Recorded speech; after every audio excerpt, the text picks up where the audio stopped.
उसके बाद x धन 5, 5y² ऋण 7 ऋण 6y ऋण 12।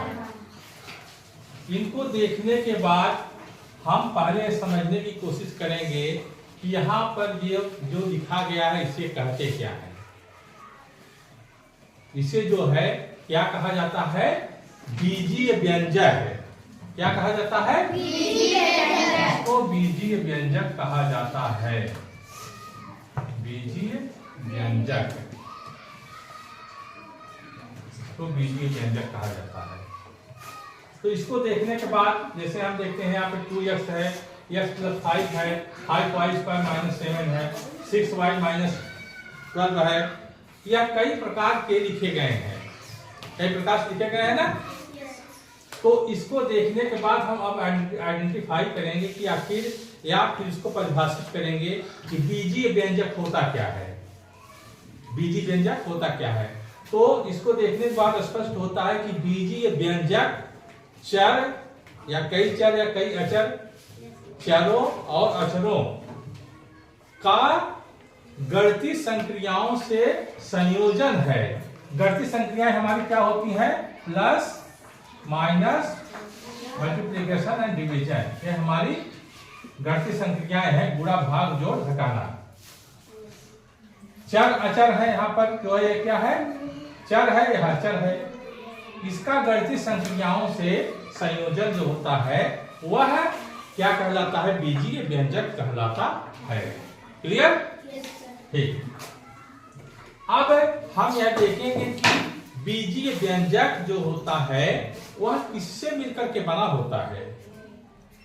बीजीय व्यंजक किससे मिलकर के बना होता है?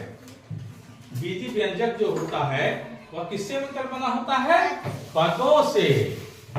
किससे मिलकर बना होता है? पदों से मिलकर बना होता है।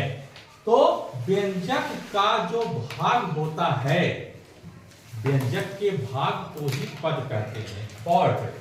ये देखिए व्यंजक है x + 5, यह व्यंजक है। इसका ये भाग पार्ट, समझ रहे हो? यही इसके जो भाग होते हैं, ये पार्ट जो होते हैं, यही पद कहलाते हैं। क्या कहलाते हैं? पद। व्यंजक के जो पार्ट होते हैं पद कहलाते हैं। यहाँ पर x + 5 था, यहाँ पर भी हम बोलो 5y² - 7। यहाँ पर कितने पद हैं? 2 पद। एक पद ये है, एक पद ये है। ठीक है? यहाँ पर ये भी एक पद है, ये भी एक पद है। दोनों को देखने से स्पष्ट होता है कि दोनों में 2 पद हैं, जबकि यहाँ पर इसकी अगर चर्चा करें तो यहाँ पर सिर्फ एक पद है। तो इस प्रकार इसको 2x को एक पदी व्यंजक कहा जाता है, x + 5 को 2 पदी व्यंजक कहा जाएगा, 5y² - 7 को भी 2 पदी व्यंजक कहा जाता है। जिस व्यंजक में जितने पद होते हैं उसको उतना पदी व्यंजक कहा जाता है। अगर इस प्रकार से हम लोग लिखें कि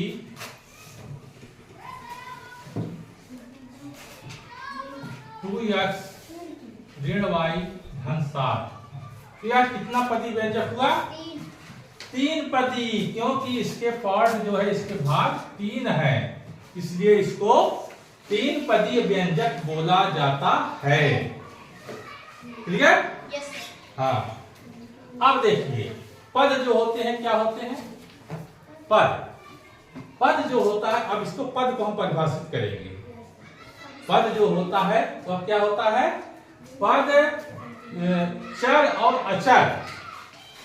व्यंजक का भाग तो होता ही है, लेकिन चर अचर व्यंजकों में चर अचर जब धन और ऋण के साथ अलग होता है वह पद कहलाता है। चर अचर जब चर या अचर या धन और ऋण के साथ अलग हुआ है, धन के साथ अलग हुआ है, तो यह जो है एक पार्ट है, एक पार्ट है, यह कहलाता है पद। इस प्रकार हम पद को परिभाषित करते हैं तो कहते हैं पद क्या होता है? क्या होता है? जब चर और अचर राशियां यह व्यंजक का जो भाग होता है उत्पन्न होता ही है, लेकिन चर अचर जब चर अचर जब धन और ऋण के साथ अलग होता है तो अब क्या कहलाता है? पद कहलाता है। अब यहाँ पर हम देखते हैं x धन 5 5y² - 7।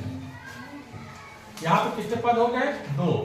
एक पद हो गया यहाँ पर x, एक पद हो गया यहाँ पर 5 हो गया। फिर इसको देखते हैं, देखो अभी इसको देखते हैं। यहाँ पर एक पद क्या हो गया? 5y²। एक पद क्या हो गया? 7। ठीक। अब जो एक पद होते हैं, पद किससे मिलकर बने होते हैं? अब बात आता है ना, पहले हमने क्या देखा? व्यंजक देखा। व्यंजक पदों से मिलकर बने होते हैं। पद किससे मिलकर बने होते हैं? पद जो होता है वह चर और अचर राशियों से मिलकर बने होते हैं। एक चर राशि होती है, एक अचर राशि होती है।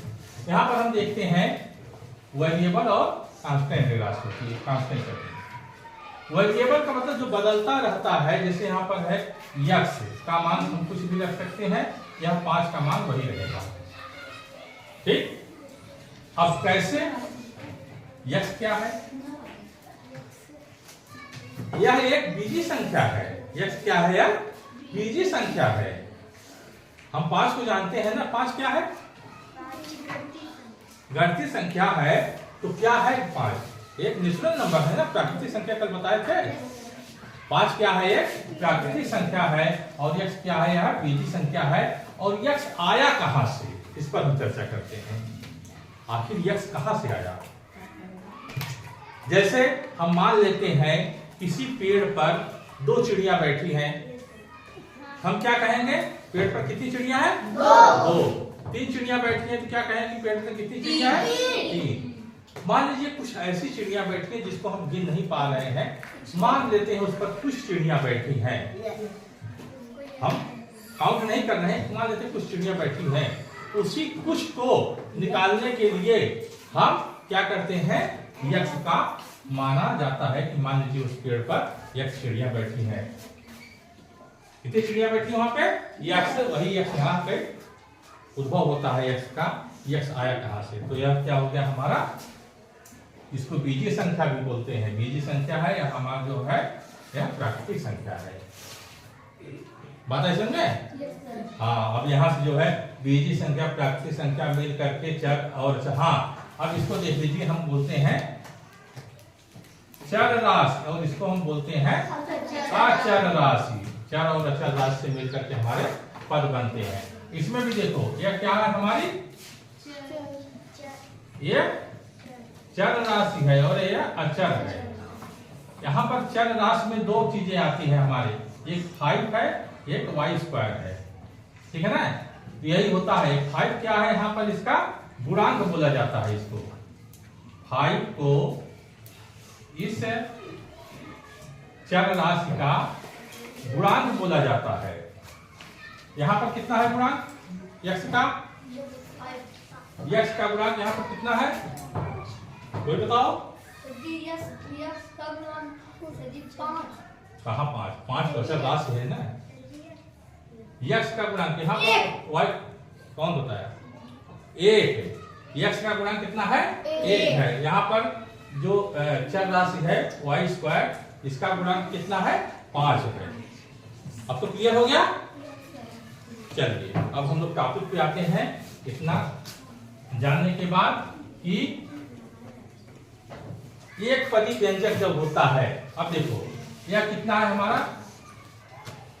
एक पदी व्यंजक भी इसको बोलते हैं। एक पदी व्यंजक में जब हम संख्या का गुणा करते हैं, किसी संख्या को हम क्या क्या प्राप्त करते हैं? 5 है। इस तरह से गुणा होता है एक पदी व्यंजक का किसी संख्या में। ठीक है।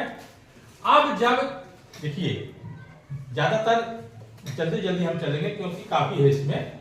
तो अगर मान लीजिए हमारा एक पद का एक पद से गुणा है, एक पदी व्यंजक मान लीजिए हमारा है 2x है, गुणे यहाँ पर y है। ठीक। इसको इस तरह से मान लेते हैं। उदाहरण तौर पर मान लीजिए यह है क्या है यार, हमारा ये आयत है। इसकी लंबाई x है, चौड़ाई 5 है। इसका आयतन कितना हो जाएगा तब? 5x हो जाएगा। इस तरह से पूरा करते हैं। मान लीजिए एक हमारा यह आयत है और इसकी लंबाई हमारी कितनी है? 2x है और चौड़ाई हमारी कितनी है? y है। अब इसका हमें अगर इसका क्षेत्रफल निकालना होगा तो कितना निकालेंगे हम? 2x पूरे y। तो क्या हो जाएगा यहाँ पर? 2xy। इस तरीके से समझ रहे हो? हाँ। और एक तरीके से यहाँ पर गुणा देखते हैं। यह है एक पदी व्यंजक का गुणा है, एक पदी व्यंजक है यहाँ पे। अगर मान लीजिए यहीं पर कि यह हो 2x गुणे 3x, इसके आधार जो है समान हो, या कोई एक हमारा आधार देख लेते हैं। एक हमारा ये आयत है, इसकी लंबाई जो है 3x है, चौड़ाई 2x है। अब इसका हमें अगर निकालना हो क्षेत्रफल तो हम कितना निकालेंगे? 3x गुणे 2x बराबर, यहाँ पर क्या करेंगे पहले देखो अब कैसे इसको हम अलग अलग करते हैं, तोड़ते कैसे हैं? 3 गुणे x गुणे 2 गुणे x बराबर क्या हो जाएगा? 3 गुना 6। x कितनी बार है? 2 बार है। तो इसका जो है घात 2 हो जाएगा। घातांक में पढ़ाया गया है कि जैसे a गुणे a बराबर a की घात 2। अगर समान आधार की जो है संख्याएं होती हैं तो उनका गुणा करने पर घात उसका ऊपर चला जाता है। मतलब जितनी बार वह गुणा होता है उसको यहाँ पर इस तरह से ऊपर लिख देते हैं और उसको घात पढ़ते हैं। समझाया? अब हम आगे देखते हैं कि जैसे इसको मिटा दे रहे हैं, ठीक है? इतना समझ में आ गया ना? Yes sir. हाँ।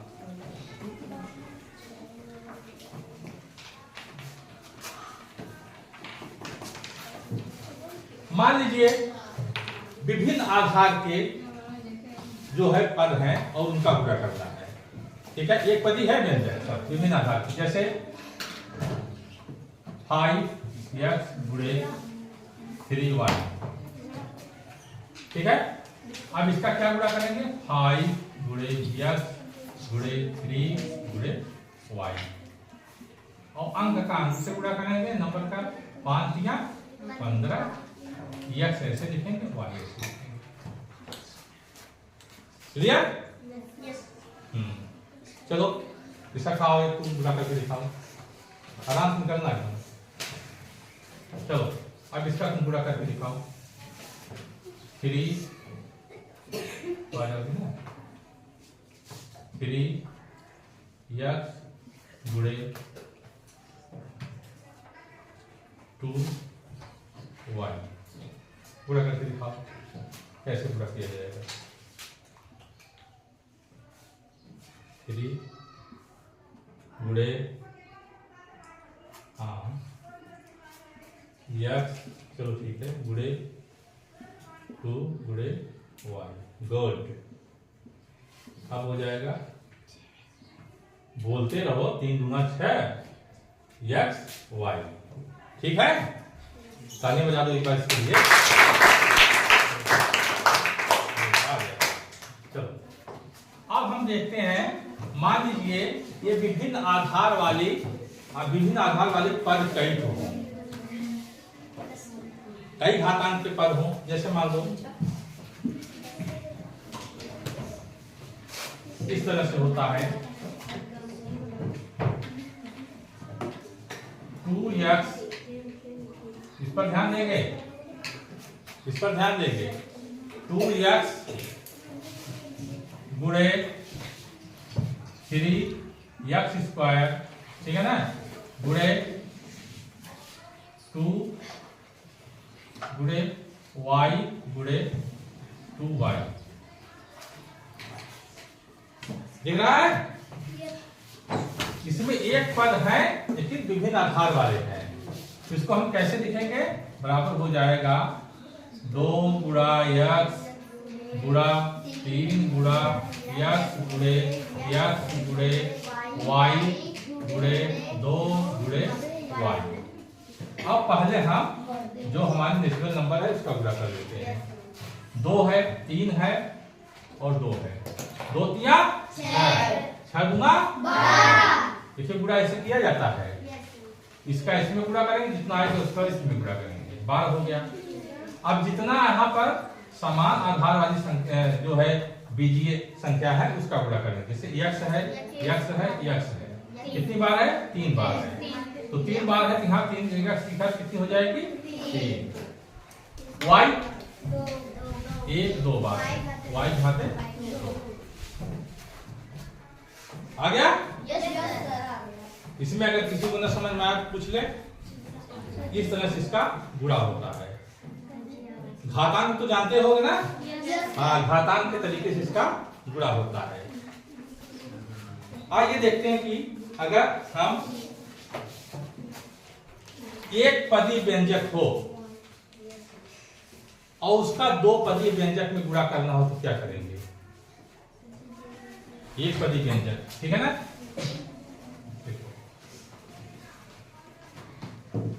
एक पदी व्यंजक हमारा मान लीजिए 2y है। 2y है, इसका गुणा किसमें करना है? 2 पदी व्यंजक में। गुणा 2 पदी व्यंजक में मान लेते हैं। एक है x धन 5, यह 2 पदी व्यंजक हो गया। ये 2 पदी व्यंजक है ना? कैसे? x एक पद हो गया, एक पद हो गया 5, ठीक है ना? यह चर राशि हो गई या चर राशि हो गई, ठीक है ना? अब इसका अगर इसमें गुणा करना हो तो क्या करते हैं? प्रत्येक का इसमें गुणा किया जाता है। कैसे? ऐसे देखो, बराबर हो जाएगा 2y गुणे, यहां पर x में गुणा करेंगे, इसमें हो गया। अब इसी को एक बार इसमें गुणा करेंगे, इसी को एक बार इसमें गुणा करेंगे। धन का निशान आ गया, 2y गुणे 5। अब ये हो जाएगा 2y का x में जो गुणा करेंगे तो यहाँ पर 2 y क्रम से लिख लेते हैं। धन यहाँ पर क्या हो गया? 2 दूना 10, 2 पचे 10 y, यह इसका गुणा हो गया, ठीक है? तो आज के लिए बस इतना ही। एक पदी का 2 पदी में गुणा करना बता दिए व्यंजक में। अब आगे कल हम सीखेंगे कि 2 पदीय व्यंजक का 2 पदी व्यंजक से गुणा कैसे होता है। वही बहुत इंपॉर्टेंट है, ठीक है ना?